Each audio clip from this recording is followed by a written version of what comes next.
Setiap proses yang berasal dari Tuhan, bukan dari keinginan sendiri, selalu berakhir dengan happy ending. Walaupun di saat berada dalam proses, kita tidak bisa melihat endingnya. Ending misteri. Tetapi percaya Tuhan bukan misteri. Itu sesuatu yang menggairahkan.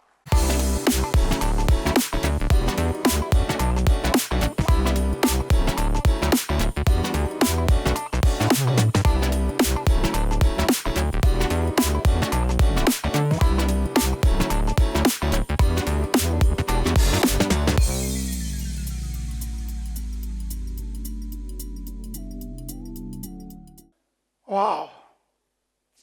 Esensi ibadah adalah kita berjumpa dengan Tuhan. Setiap kali ada kesempatan untuk kita mengekspresikan nyanyian kita, kata-kata kita dengan Tuhan. Mari kita buat itu untuk Tuhan. Sebab Dia pribadi yang tidak pernah curang buat Bapak, Ibu, dan saya. Haleluya. Saudara, kita masih tetap dalam tema kita, firman Tuhan sebagai dasar ketaatan. Nah, goal kita adalah growing into maturity. Kita bertumbuh dewasa. Itu goal kita. Menuju keserupaan dengan Kristus.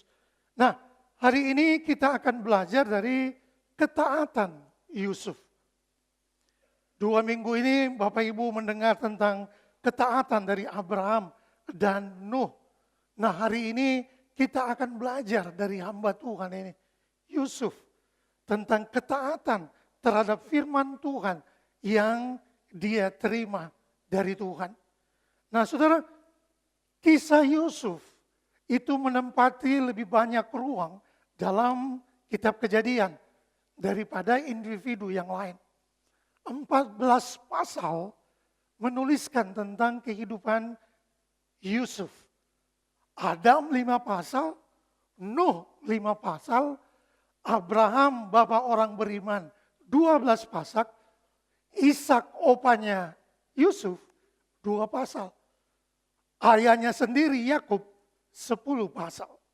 Nah, setiap bagian dari hidupnya itu sangat memberi inspirasi. Kita baca dari Roma 15 ayat 4 menyatakan begini.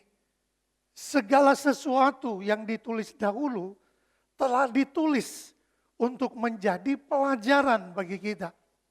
Supaya apa?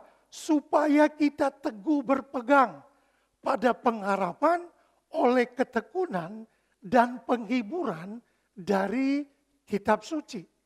Nah, segala sesuatu yang ditulis dahulu telah ditulis untuk menjadi pelajaran bagi kita.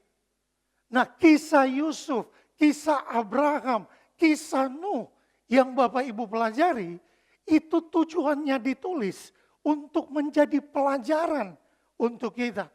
Bagaimana respon mereka? Bagaimana mereka mendengar suara Tuhan? Bagaimana mereka berespon waktu mereka dalam proses. Setelah mereka menerima pesan Tuhan, setelah mereka mendengar apa yang Tuhan mau, apa yang Tuhan bilang buat mereka, mereka masuk dalam proses. Lalu kemudian mereka menikmati hasilnya. Saudara, sebelum kita mengenal Yusuf lebih jauh, saya ajak Bapak Ibu melihat latar belakang Yusuf yang terbagi dalam 3 bagian. Dari Yusuf lahir sampai dia di usia 17 tahun. Dalam Kejadian 30 sampai Kejadian 37. Itu ketaatan Yusuf di tengah-tengah keluarganya. Selama waktu itu, keluarga Yusuf berada dalam masa transisi. Nah, kenapa? Hidup di dalam kecemburuan satu dengan yang lain. Hidup dengan kebencian untuk Yusuf. Usia 17 tahun sampai 30 tahun. Ketaatan Yusuf di tengah-tengah masyarakat. Nah, di usia yang masih relatif muda, hidupnya mengalami pahit, nggak enak, dijual, diperbudak, mengalami godaan, difitnah, ketidakadilan, bahkan masuk penjara. 30 tahun sampai dia meninggal di usia 110 tahun. Ketaatan Yusuf setelah dia berhasil. Nah saudara, 80 tahun terakhir Yusuf adalah tahun keberhasilan karena berkat Tuhan. Nah, apa yang dialami oleh Abraham, Nuh, juga tokoh Alkitab yang lain punya satu pola yang sama. Mendengar firman, masuk dalam proses, berakhir dalam menikmati hasil dan hasil dari proses dan janji Tuhan digenapi. Nah saudara, hari-hari ini tetap proses itu ada untuk kehidupan Anda dan saya. Siapapun, mau Anda uang banyak, Anda tidak punya uang, tetap proses itu adalah part dari hidup, bagian dari kehidupan. Jadi kenapa kita perlu belajar firman? Kenapa kita perlu terhubung dengan firman? Supaya kita tidak curiga dengan Tuhan. Kita tidak menganggap Tuhan salah. Waktu apa? Kita di dalam proses. Lalu kita tidak menjadi orang yang gampang cengeng. Gampang mundur dari semua perlombaan iman yang diwajibkan untuk kita. Kita menjadi orang-orang yang tidak mudah patah karena proses. Semua orang punya proses, siapapun juga dia.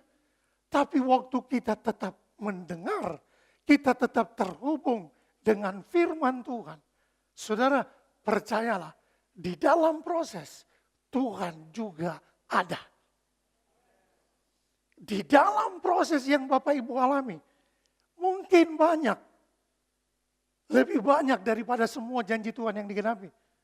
Tapi ketahui, itu akan memperkuat kita untuk menjalani hari esok. Dan ketahuilah, Tuhan tidak pernah curang. Haleluya, puji Tuhan. Nah saudara, kita akan bersama melihat ketiga segmen ini secara lebih jelas. Di usianya yang ke-17 tahun, Yusuf mendengar firman Tuhan melalui mimpi. Berbeda dengan Abraham, berbeda dengan Nuh. Demikian firman Tuhan. Allah berfirman. Nah, untuk Yusuf, Tuhan berbicara melalui mimpi. Kejadian 37 ayat 5 sampai dengan ayatnya yang ke-11. Pada suatu kali bermimpilah Yusuf. Lalu mimpinya itu diceritakannya kepada saudara-saudaranya. Sebab itulah mereka lebih benci lagi kepadanya. Karena katanya kepada mereka, coba dengarkan mimpi yang kumimpikan ini. Tampak kita sedang di ladang, mengikat berkas-berkas gandum. Lalu bangkitlah berkasku dan tegak berdiri. Kemudian datanglah berkas-berkas kamu sekalian, mengelilingi dan sujud menyembah kepada berkasku itu. Lalu saudara-saudaranya berkata kepadanya, apakah engkau ingin menjadi raja atas kami? Apakah engkau ingin berkuasa atas kami? Jadi makin bencilah mereka kepadanya karena mimpinya dan karena perkataannya itu. Lalu ia memimpikan pula mimpi yang lain, mimpi yang kedua. Yang diceritakannya kepada saudara-saudaranya. Katanya, aku bermimpi pula, tampaklah matahari, bulan, dan 11 bintang sujud menyembah kepadaku. Setelah hal itu diceritakannya kepada ayah dan saudara-saudaranya, maka ia ditegur oleh ayahnya. Mimpi apa mimpimu itu? Masakan aku dan ibumu serta saudara-saudaramu sujud menyembah kepadamu sampai ke tanah. Maka iri hatilah saudara-saudaranya kepadanya. Tetapi ayahnya menyimpan hal itu dalam hatinya. Nah saudara, dalam Alkitab bahasa Indonesia yang kita baca, tidak tertulis bahwa Tuhan bicara di situ. Cuma dikatakan Yusuf bermimpi. Dan mimpi itu 2 kali. Saudara. Nah saudara, kata mimpi dalam konteks ayat 5 ini bukan mimpi biasa. Tapi dalam bahasa aslinya, dalam bahasa Ibrani, di situ dipakai kata kalam. Yang artinya mimpi dengan makna kenabian. Mimpi dengan makna kenabian. Nah ini suatu nubuatan. Ini suatu pesan untuk Yusuf. Haleluya. Ini bukan mimpi togel. Ternyata dalam gereja juga masih rajin pasang ya. Bertobatlah. Jangan sampai saudara bilang, oh Yusuf 5 huruf nih. Akan gandeng angka begini. Bertobat. Nah mimpi Yusuf adalah mimpi kenabian. Itu pesan Tuhan. Nubuatan untuk dia. Dan 2 kali dia bermimpi. Nah saudara, kalau saudara jemaat, ayo saya ajak saudara untuk daftar ikut Kingdom Life. Karena kita belajar untuk dasar-dasar untuk mendengar suara Tuhan. Nah mimpi, visi dalam pengajaran di Kingdom Life, penglihatan itu adalah suara Tuhan yang perlu diuji. Jadi kalau saudara bermimpi itu perlu diuji. Zaman perjanjian lama Tuhan berbicara. Salah satunya lewat mimpi. Dan sampai hari ini dia tetap berbicara. Kata mimpi muncul dalam perjanjian lama 49 kali. Dalam perjanjian baru hanya 4 kali. Artinya begini, sudah ada firman Tuhan, sudah ada Alkitab. Tuhan tidak pakai mimpi lagi. Tanda kutip. Cuma untuk orang-orang tertentu. Haleluya. Nah saudara, dalam perjanjian lama, tidak semua orang mendapatkan mimpi yang berisi nubuatan atau firman Tuhan. Hanya orang-orang tertentu, termasuk Yakub, papanya Yusuf. Nah, Yusuf ini anak papa. Biasanya katong dengar anak mama ya. Biasanya kita mendengar anak mama. Hari ini kita dengar Yusuf anak papa. Buktinya apa?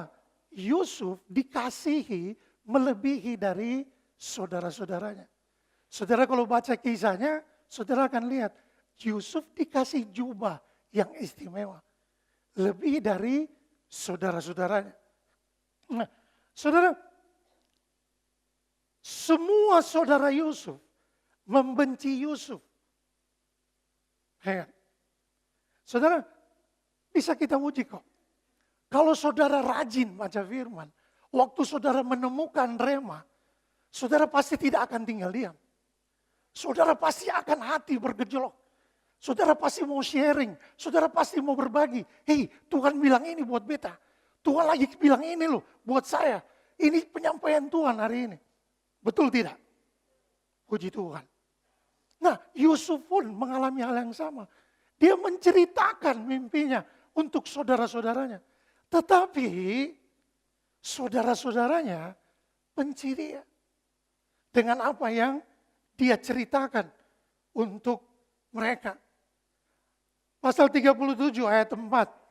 Setelah dilihat oleh saudara-saudaranya bahwa ayahnya lebih mengasihi Yusuf dari semua saudaranya, maka bencilah mereka itu kepadanya dan tidak mau menyapanya dengan ramah. Nah saudara, perkataan menyapa dengan ramah, kebiasaan orang di timur itu shalom. Damai sejahtera kepadamu. Nah mereka tidak mau untuk damai sejahtera ada pada Yusuf. Sehingga perkataan itu, perkataan damai sejahtera tidak pernah dikeluarkan kepada Yusuf. Sebab apa? Benci, sakit hati untuk Yusuf. Nah saudara, apalagi waktu Yusuf menceritakan mimpinya. Wah, apalagi waktu Yusuf kasih tahu dan menceritakan pesan Tuhan. Mereka semakin membenci dia. Nah, saudara, Yusuf lahir di masa tua Yakub. Yakub sudah umur 91 tahun. Nah, zamannya sudah berubah. Ia tidak lagi mengalami hal-hal yang sulit seperti kakak-kakaknya. Yakub memberi jubah warna-warni. Nah, jubah warna-warni dipakai kata pasem, yang berarti jubah itu lengan panjang. Terus sampai di kaki. Itu melambangkan apa? Otoritas. Itu melambangkan otoritas. Nah, jubah yang diberikan kepada Yusuf itu melambangkan kekuasaan. Nah, dari jubahnya saja, papanya sudah buat perbedaan. Bagaimana tidak tambah sakit hati kan? Shalom untuk bapak-bapak dan ibu-ibu. Saya punya 3 anak.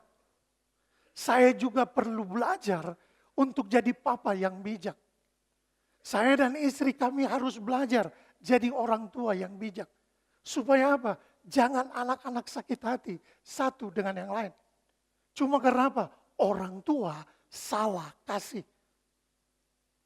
Kita memilih satu lebih dari yang lain. Oh, yang ini dia pintar, dia cerdas, yang bikin malu-malu beta. Enggak malu-maluin, mantap. Dia kalau minta apa saja dapat. Anak yang ketiga, ya sudahlah, dia biasa-biasa saja, jadi dapat begini. No. Kita perlu belajar untuk mengasihi secara merata untuk semua anak. Nah, saudara, sekarang apa? Ini semua faktor yang berkontribusi untuk memicu kebencian terjadi di dalam rumah. Perlakuan pilih kasih Yakub menjadi pemicunya sehingga mereka tidak merasa dikasihi. Padahal anak sendiri. Akhirnya adik kakak tidak hidup rukun. Saling benci satu dengan yang lain. Saudara, di tengah kebencian Yusuf. Di tengah kebencian saudara-saudara Yusuf. Yusuf ini adalah pribadi anak yang taat kepada orang tuanya. Dia taat kepada papanya. Yusuf adalah anak yang dipilih papanya menjadi mata-mata untuk melaporkan tindakan saudara-saudara yang lain. Saudara bisa baca itu di Kejadian 37 ayat 2, 13, 14. Gitu. Nah, saudara, satu kali Yakub berkata kepada Yusuf, saudara-saudaramu lagi menggembalakan kambing domba di Sikem. Nah, bapaknya suruh bawa bekal untuk mereka di Sikem. Sikem itu adalah tempat yang tidak aman. Kenapa? Karena Yehuda dan Lewi pernah membunuh orang di Sikem. Karena apa? Saudara perempuan mereka pernah diperkosa di situ. Jadi mereka membunuh orang-orang di Sikem. Gitu. Jadi Sikem bukan tempat yang aman. Apalagi dengan jubah kebesaran yang diberikan oleh Yakub.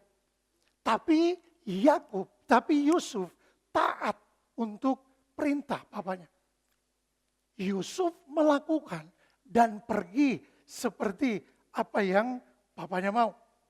Nah, saudara, ketaatan kepada suara Tuhan tidak akan terlalu sulit bagi Yusuf. Karena apa? Ia sudah terbiasa taat pada orang tuanya. Kita pun akan terbiasa mendengar suara Tuhan kalau mulai kita belajar taat dari dalam rumah. Kenapa Yusuf berani percaya bahwa 2 kali mimpi itu adalah mimpi dari Tuhan? Dan dia tetap setia dengan Tuhan. Kita akan bahas ke depan. Karena apa? Dia dekat sama papanya. Papanya juga Tuhan sering berbicara lewat mimpi. Nah, Yusuf seringkali dengar cerita, makanya dia percaya banget. Nah, saudara, kepatuhan sudah menjadi lifestyle Yusuf. Sudah menjadi gaya hidupnya Yusuf. Keluarga adalah tempat terbaik untuk melatih tanggung jawab dan ketaatan kepada otoritas. Keluarga itu tempat kita berlatih. Istri berlatih tunduk. Di mana? Di rumah. Suami belajar untuk mengasihi, itu di mana? Di rumah. Anak-anak belajar taat, di mana? Di rumah. Segala-galaknya orang tua, tetap dia orang tua. Saya sering kali bilang untuk anak-anak, saya nggak mau jadi papa yang dianggap anjing herder. Kalau papa pulang, semua langsung, papa pulang, awas papa pulang. Tapi seberapa banyak di rumah yang kejadian kayak begini kan? Saya dengar tadi malam anak-anak muda, mereka menangis. Karena kenapa? Luka di dalam rumah. Anak gagal, jangan ditolak. Even dia tinggal kelas, terima dia, itu anak. Itu anakmu. Jangan keluarkan kata-kata yang merusak dia. Jangan mengeluarkan kata-kata yang membuat masa depannya lebih terpuruk. Hatinya lebih sakit lagi. Di luar dia sudah gagal. Terus dia kembali ke dalam rumah, dia tidak diterima lagi. No. Belajarlah jadi orang tua yang bijaksana. Segagal-gagalnya anakmu, terima dia.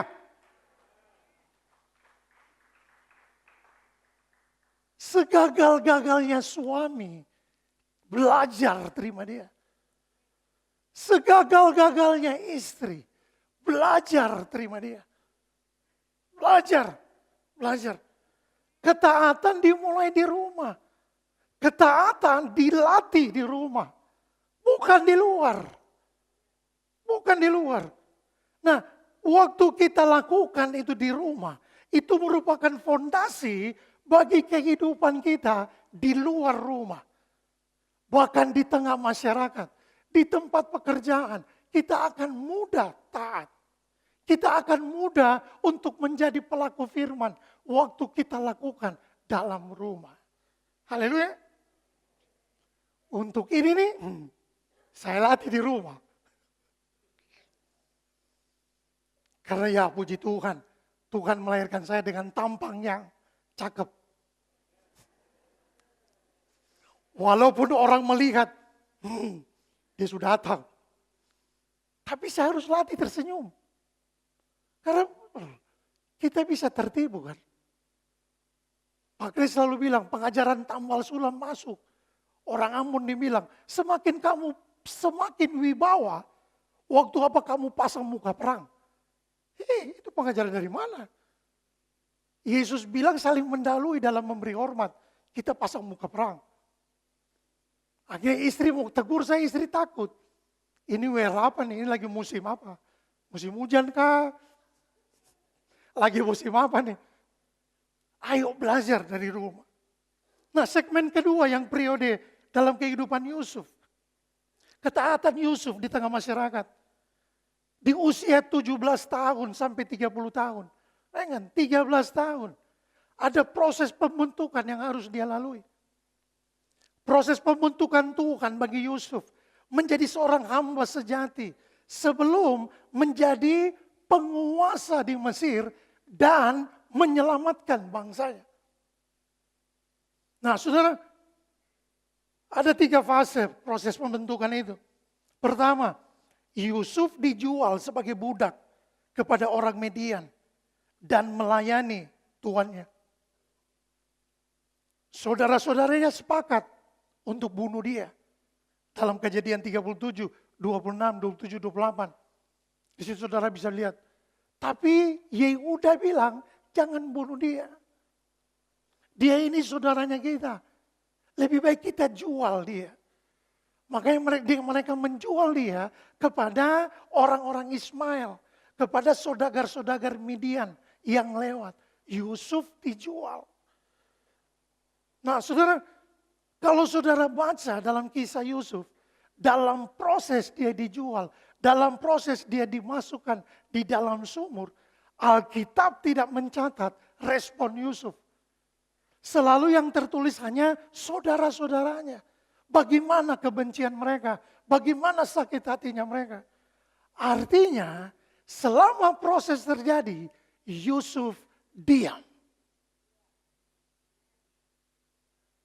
Semakin proses terjadi, Yusuf tidak memilih untuk bersungut-sungut. Semakin proses terjadi, dikasih masuk dalam sumur, dijual ke orang, direncanakan untuk dibunuh. Yusuf tidak berkata-kata yang jelek untuk saudara-saudaranya. Dia memilih diam. Fase yang kedua, Yusuf dijual di Mesir dan menjadi pelayan di rumah Potifar. Nah, pasal 39 dari Kejadian, mulai ayat 1. Kita baca sama-sama. Adapun Yusuf telah dibawa ke Mesir dan Potifar seorang Mesir, pegawai istana Firaun, kepala pengawal raja, membeli dia dari tangan orang Ismail yang telah membawa dia ke situ. Ini sedap. Tetapi Tuhan, 1, 2, 3, menyertai Yusuf. Sehingga ia menjadi orang yang selalu berhasil dalam pekerjaannya. Maka tinggallah ia di rumah tuannya, orang Mesir itu. Setelah dilihat oleh tuannya bahwa Yusuf disertai Tuhan, bahwa Tuhan membuat berhasil segala sesuatu yang dikerjakannya, maka Yusuf mendapat kasih tuannya dan ia boleh melayani dia. Kepada Yusuf diberikannya kuasa atas rumahnya dan segala miliknya diserahkannya kepada kekuasaan Yusuf.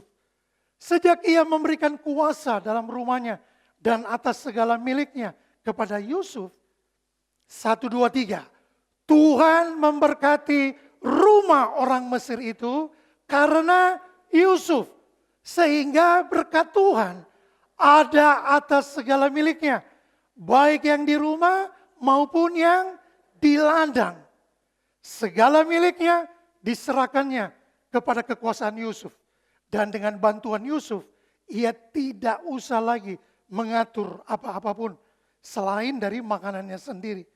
Adapun Yusuf itu manis sikapnya dan elok parasnya. Saudara lihat, ketaatan Yusuf membuat dia disertai oleh Tuhan. Nah, saudara, referensi menulis 20 tahun anak muda ini. Anak dari desa masuk ke metropolitan, ibu kota. Tapi tidak punya teman share. Tidak punya teman komunitas yang punya keyakinan yang sama. Tapi ketaatan Yusuf kepada Tuhan itu membuatnya disertai oleh Tuhan. Dan penyertaan Tuhan terbukti dalam kehidupan Yusuf. Apa yang ia kerjakan berhasil. Bahkan Alkitab yang kita baca menuliskan, Potifar diberkati karena Yusuf. Haleluya. Nah saudara, ini orang yang berintegritas. Ini orang yang tetap memilih taat kepada firman. Taat kepada apa yang Tuhan mau. Sesulit apapun, dia tetap memilih untuk melakukan kebenaran. Saudara, kita sering kali kok, saya tahu banyak orang bisa mempercayakan saudara di luar. Oh dikasih tanggung jawab untuk ini. Tapi seringkali kita gagal dengan integritas kita. Integritas adalah waktu kita lakukan sesuatu tanpa dilihat orang. Itulah. Waktu orang tidak lihat kita, padahal kita sudah dikasih otoritas. Kita seringkali apa? Usil. Cari tahu, padahal sudah dikasih kunci nih. Cari tahu, oh ya, uangnya di mana ya? Kaget-kaget lah ya, sio. Pecat. Uang orang dinyolong. Saudara, Yusuf tidak begitu. Waktu dia dikasih kepercayaan, dia tetap memilih taat kepada Tuhan. Dia memilih jaga integritas. Dia lebih memilih untuk dipercayai oleh tuannya. Nah, saudara, pelajaran bagi kita. Jangan pernah korbankan rencana Tuhan. Dan mimpi yang Tuhan berikan. Yang besar untuk kesenangan sesaat. Kita belajar. Firman adalah imannya Tuhan. Saudara, itu bukan murahan. Firman Tuhan adalah imannya Tuhan. Untuk apa? Dia mau lihat kita berhasil. Anda dan saya. Dia mau untuk lihat firman Tuhan tergenapi di dalam kehidupan kita. Saudara,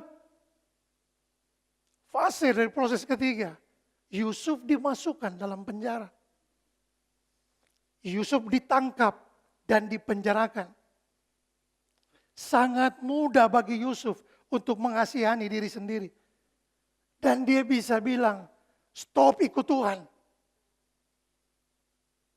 Dia bisa bilang kok, ikut Tuhan model apa ini? Yusuf bisa bilang gitu.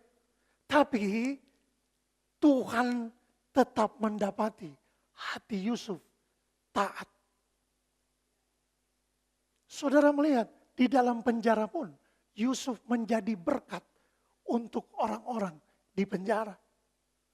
Saudara, jangan sampai kita cepat untuk bersungut. Ini katanya lagi musim penyakit, tolak. Sedikit-sedikit sakit gini, sedikit sakit gini, sedikit sakit gini. Tapi ya buktinya anak-anak sakit. Gitu. Saya punya 3 anak, 1 sakit, belum 1 sembuh, 1 sakit. 1 sembuh, 1 sakit lagi. 1 lagi sembuh baik-baik, sakit lagi. Belum tarik napas baik-baik, sakit.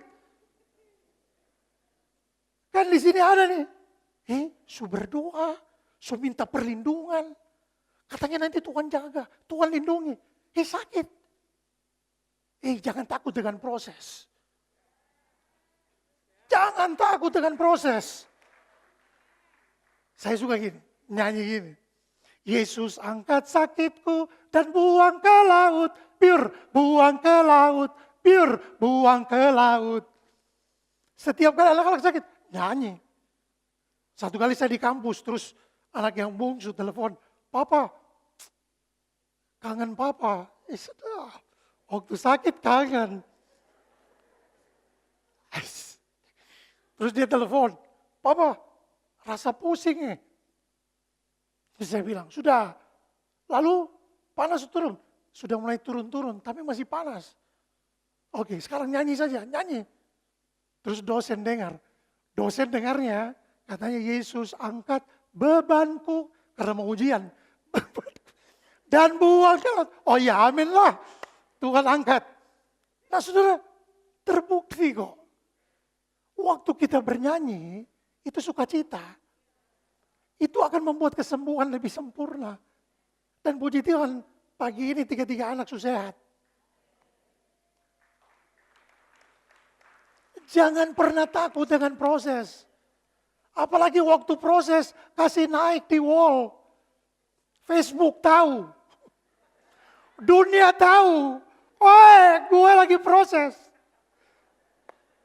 Yusuf enggak gitu kok. Yusuf enggak bilang-bilang untuk siapapun. Yusuf diam.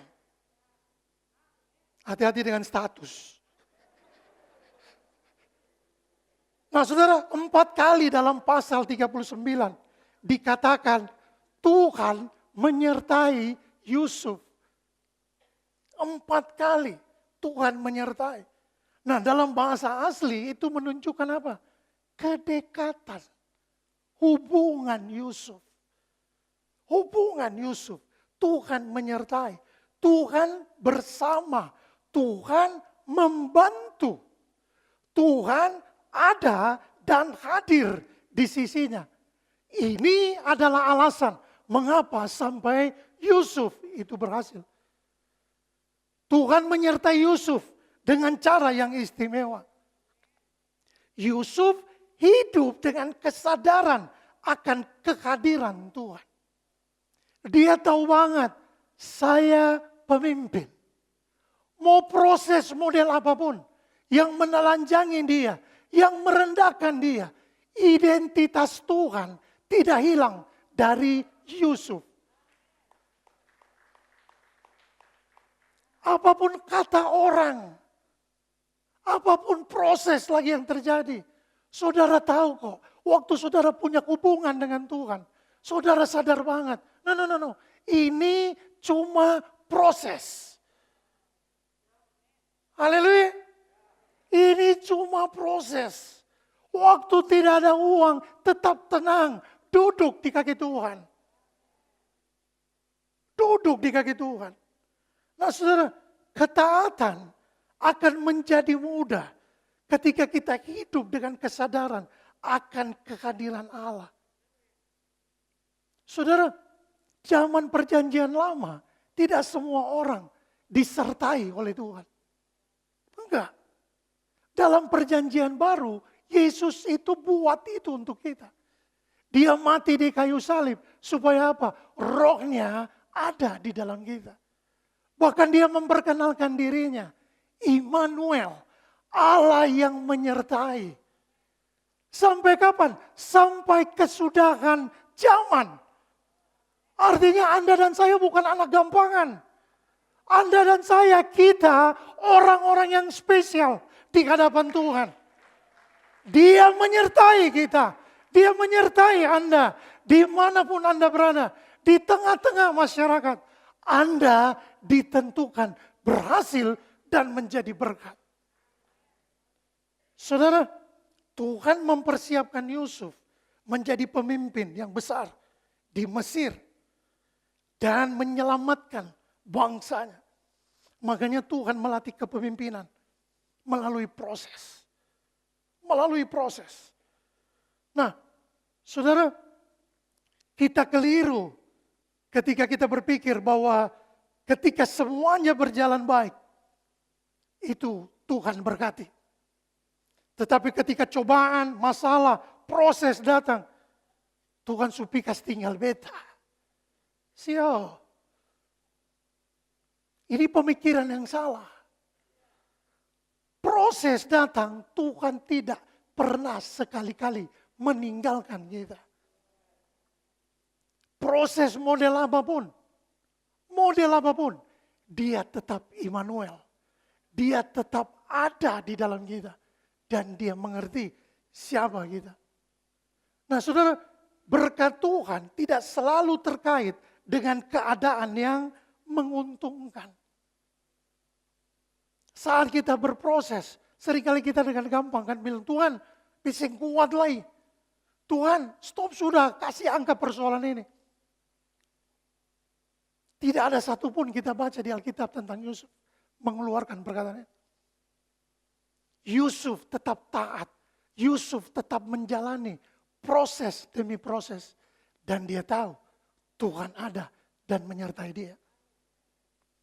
Saudara, jalan Tuhan mungkin tersembunyi dan tidak terlihat.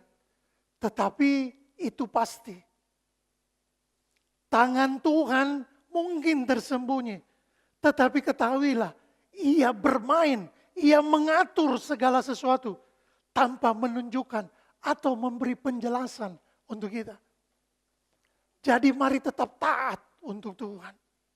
Dia tidak pernah curang. Nah saudara, Roma 8 ayat 28 berkata begini.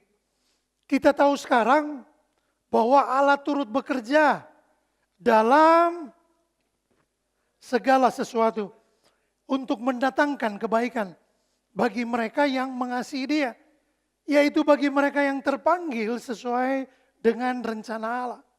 Nah, Yusuf terpanggil sesuai rencana Allah yang besar untuk menyelamatkan sebuah bangsa.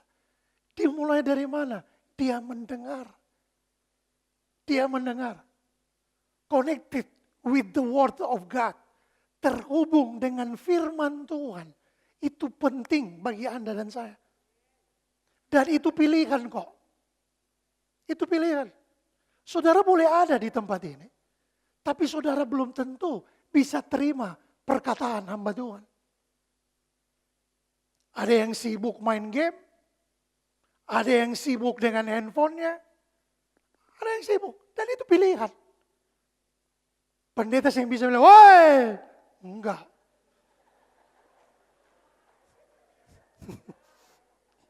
Ibu Yoti kaget. Ada yang,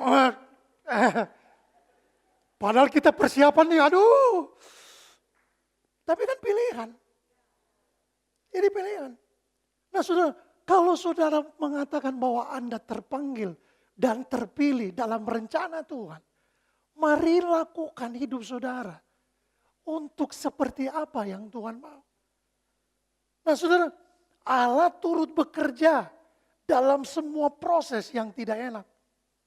Nah, kata Allah turut bekerja, kata dasarnya dari sunerge atau sunergos. Dan diterjemahkan secara gramatika, Tuhan bekerja secara sungguh-sungguh. Wow, jangan ragukan Tuhan waktu Anda dalam proses.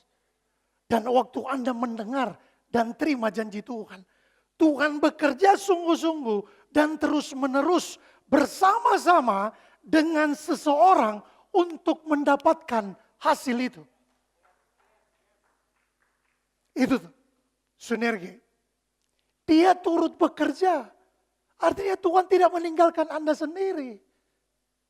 Dia ada di dalam kita. Kasih karunia itu ada untuk menolong kita, membantu kita, memberi semangat, memberi dorongan untuk kita tetap kuat. Dan kita lebih dari pemenang. Nah saudara, ketaatan dalam proses selalu mendatangkan kebaikan. Jika kita melibatkan Tuhan di dalamnya. Yesus bilang, di luar aku kamu gak bisa apa-apa. Jadi mari, Bible everyday bukan cuma simbol. Bukan cuma perkataan, bukan cuma sebuah satu istilah. Ayo tetap terhubung dengan firman Tuhan setiap hari. Baca firman, saudara akan tahu kok. Saudara akan tahu kekuatan dari firman.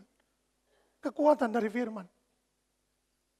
Nah saudara, apalagi mendatangkan kebaikan. Dalam bahasa aslinya adalah dipakai kata agaton. Dari dasar kata agatos. Nah, Allah mendatangkan kebaikan. Apa? Dia memproduksi sifat yang baik.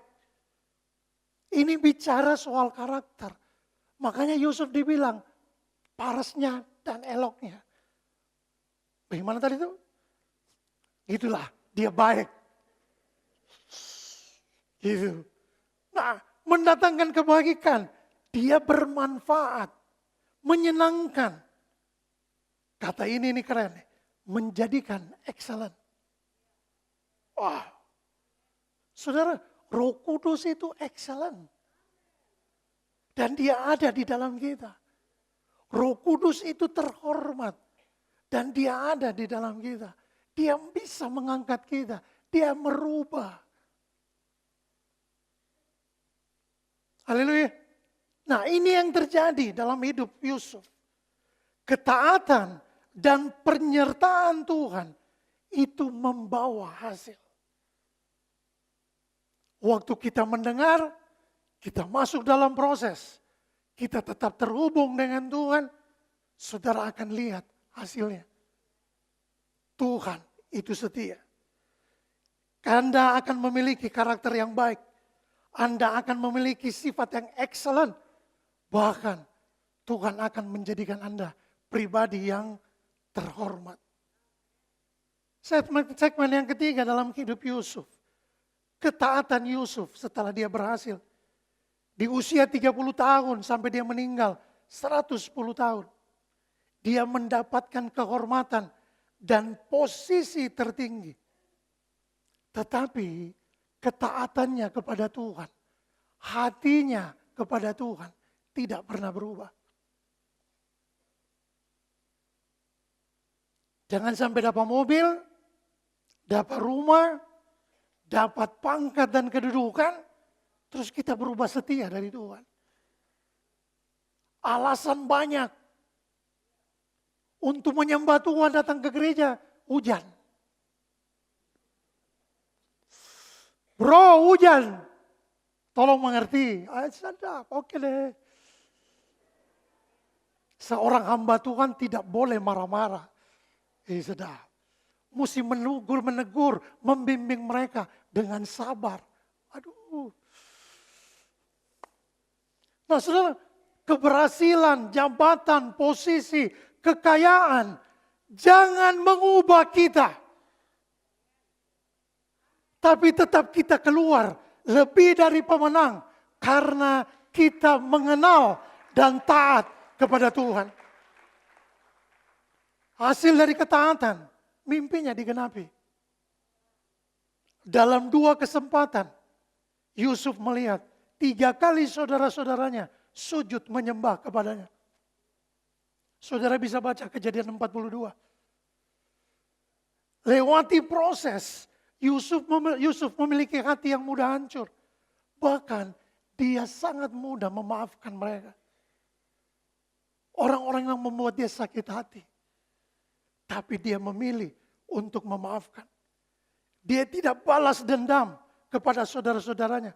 Karena dia melihat masalah tersebut dari kacamatanya Tuhan. Dalam pasal 45 ayat 4, 5, 6. Yusuf bilang kepada saudara-saudaranya. Mari mendekatlah kepadaku. Akulah Yusuf saudaramu yang kamu jual ke Mesir. Tetapi sekarang janganlah bersusah hati dan janganlah menyesali diri. Karena kamu menjual aku ke sini. Sebab untuk memelihara kehidupanlah Allah menyuruh aku mendahului kamu. Saudara, hanya orang yang telah menang atas setiap proses dapat berkata demikian. Ingat, Tuhan menyertai kita. Dia tidak tinggalkan kita sendiri. Tetapi keputusan untuk taat, Tuhan juga tidak bisa buat untuk saudara. Anda dan saya perlu buat keputusan untuk kita taat. Setiap proses yang berasal dari Tuhan, bukan dari keinginan sendiri, selalu berakhir dengan happy ending. Walaupun di saat berada dalam proses, kita tidak bisa melihat endingnya. Ending misteri. Tetapi percaya Tuhan bukan misteri. Itu sesuatu yang menggairahkan.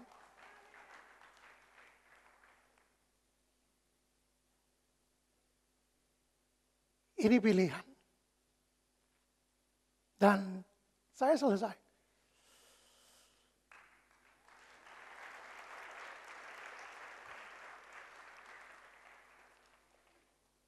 Mari ambil waktu untuk Bapak Ibu berespon dengan firman. Saya suka perkataan Mazmur, setiap kali disampaikan firman, disembuhkannya mereka.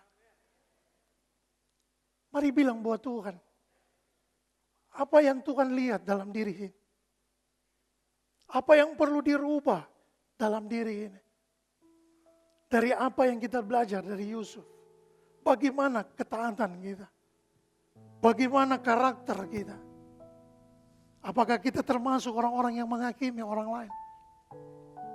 Kita marah orang waktu kita masuk dalam proses. Kita ikut-ikutan benci buat orang lain.